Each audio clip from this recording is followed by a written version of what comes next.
Maths के exam का नाम सुनते ही थोड़ा डर तो लगता है ना। वो 3 घंटे और इतना लंबा पेपर। अक्सर लगता है कि पेपर पूरा करना तो जैसे नामुमकिन ही है। अगर ऐसा महसूस होता है तो यकीन मानिए ये फीलिंग बहुत कॉमन है। इस विश्लेषण में हम एक ऐसा गेम प्लान तैयार करेंगे जिससे न सिर्फ पेपर पूरा होगा बल्कि उस पर महारत भी हासिल हो जाएगी। हर स्टूडेंट के दिमाग में सबसे बड़ा सवाल वही एक सवाल घूमता है, क्या मैं समय पर पेपर खत्म कर पाऊंगा? ये एक ऐसा डर है जो अच्छे से अच्छी तैयारी करने वाले स्टूडेंट्स को भी परेशान कर देता है। लेकिन क्या हो अगर हम कहें कि इसी डर को एक ठोस रणनीति में बदला जा सकता है? और देखिए, ऐसा सोचना बिल्कुल नॉर्मल है। पर अच्छी खबर ये है कि एक सही प्लान के साथ इस चुनौती को आसानी से पार किया जा सकता है। तो चलिए देखते हैं कि ये कैसे होगा। तो सबसे पहली रणनीति क्या है? सबसे पहले एग्जाम को समझना होगा।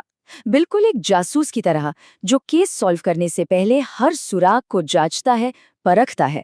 चलिए फिर मिलकर एग्जाम की इस ब्लूप्रिंट को डिकोड करते हैं। तो यहाँ दो रास्ते हैं, स्टैंडर्ड और बेसिक। एक बात साफ कर दूं, सिलेबस दोनों का सेम है, बस मुश्किल के लेवल का फर्क है। अगर आगे जाकर मैथ्स में ही कुछ करना है तो स्टैंडर्ड सही ऑप्शन है, और अगर प्लान बस मैथ्स के मुख्य कॉन्सेप्ट्स को मजबूत करना है तो बेसिक चुनिए। ये फैसला काफी जरूरी है, इसलिए सोच समझ कर लेना है। ओके, तो ये रहा पेपर का पूरा स्ट्रक्चर। कुल 80 अंक 5 सेक्शन में बटे हुए हैं। देखिए, सेक्शन ए में 20 एमसीक्यूज हैं जिनको फटाफट करना है, और सेक्शन ई में कॉन्सेप्ट की समझ चेक होगी। मतलब कुल मिलाके 38 सवाल सॉल्व करने हैं। इस ब्रेकडाउन को समझने से रणनीति बनाना बहुत बहुत आसान हो जाता है। अब ये चार्ट देखिए, इससे साफ पता चलता है कि अपनी एनर्जी कहाँ लगानी है। बीजगणित पूरे 20 अंकों के साथ सबसे ऊपर है, उसके ठीक बाद ज्यामिति और त्रिकोणमिति। तो इस जानकारी का इस्तेमाल करके अपनी तैयारी को प्राथमिकता देनी है। इससे कहते हैं स्मार्ट स्टडी। ठीक है, अब पेपर का स्ट्रक्चर तो समझ आ गया। अब बात करते हैं डी डे की, यानी एग्जाम वाले दिन की रणनीति की। वो जो एग्जाम शुरू होने से पहले 15 मिनट मिलते हैं ना, वो सिर्फ पेपर पढ़ने के लिए नहीं है, वो तो जीत की योजना बनाने का गोल्डन टाइम है, एक सीक्रेट वेपन। तो इन 15 मिनटों को सबसे अच्छे तरीके से कैसे इस्तेमाल करें? स्टेप 1, सारे निर्देशों को आराम से पढ़ लीजिए। स्टेप 2, पूरे पेपर पर एक तेज नजर डालिए। उन सवालों को मार्क करिए जो देखते ही लग रहा है कि अरे ये तो हो जाएगा। और आखिर में दिमाग में एक प्लान बना लीजिए कि पेपर को किस क्रम में हल करना है। बस एक शानदार हेड स्टार्ट मिल जाएगी। और अब असली खेल शुरू होता है। घड़ी की सुई चल पड़ी है और सामने है पूरे 180 मिनट। चलिए देखते हैं कि इन कीमती मिनटों का सबसे अच्छा इस्तेमाल कैसे किया जाए। ये एक सैंपल टाइम टेबल हो सकता है, जैसे सेक्शन ए के लिए लगभग 35 मिनट और सेक्शन डी के लिए 45। पर हाँ, एक बात याद रखिएगा, ये बस एक सुझाव है। इसको अपनी रफ्तार के हिसाब से एडजस्ट कर सकते हैं।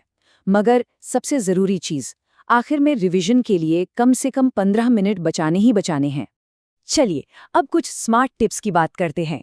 हमेशा आसान सवालों से शुरू करें, इससे आत्मविश्वास बढ़ता है। अगर किसी एक सवाल पर 5 मिनट से ज्यादा लग रहा है ना, तो उस पर अटके मत रहिए, आगे बढ़िए, उस पर बाद में लौट सकते हैं। अपनी आंसर शीट साफ सुथरी रखें और हर स्टेप आराम से दिखाएं। याद रखिए, प्रेजेंटेशन भी मैटर करती है।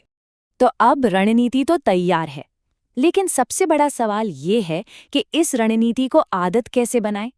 जवाब आसान है, अभ्यास, अभ्यास और बस अभ्यास। सच कहूं तो पिछले साल के प्रश्न पत्रों को हल करना बिल्कुल सोने की खान खोजने जैसा है। इससे आपको अंदाजा लगता है कि सवालों का ट्रेंड क्या है, मार्किंग स्कीम कैसी होती है और परीक्षा के दिन आखिर आने क्या वाला है। सोचिए, पिछले साल के पेपर हल करने से क्या क्या फायदे हैं। समय प्रबंधन की ड्रिल हो जाती है, जरूरी विषयों पर नजर पड़ती है और आत्मविश्वास को बढ़ता ही है। लेकिन इन सबसे बड़ा फायदा पता है क्या है? ये आपको अपनी गलतियों से सीखने का मौका देता है, और वही तो सफलता की सबसे बड़ी कुंजी है। तो इन पेपर्स का सबसे अच्छा इस्तेमाल कैसे करना है? आसान है। स्टेप 1, जैसे ही कोई चैप्टर खत्म हो, उसके पिछले साल के सवाल हल कर डालिए। स्टेप 2, परीक्षा से 2-3 महीने पहले बिल्कुल परीक्षा जैसे माहौल में 3 घंटे के टाइम वाले मॉक टेस्ट दीजिए। और सबसे जरूरी स्टेप 3, अपनी हर गलती का विश्लेषण कीजिए। खुद से पूछिए ये गलती हुई क्यों, और पक्का कीजिए कि वो गलती दोबारा ना हो। तो आखिर में सफलता का फॉर्मूला क्या है? ये एक आसान सा समीकरण है। सही रणनीति प्लस ठोस ज्ञान प्लस समय के साथ अभ्यास। इन तीनों को मिला दीजिए और आपके पास होगा एक अपराजय गेम प्लान। इन रणनीतियों के साथ कोई सिर्फ परीक्षा नहीं देगा, बल्कि उस पर जीत हासिल करने के लिए तैयार होगा। तो क्या अब इस तैयारी को एक शानदार स्कोर में बदलने का वक्त आ गया है? हमें पूरा विश्वास है कि बिल्कुल आ गया है।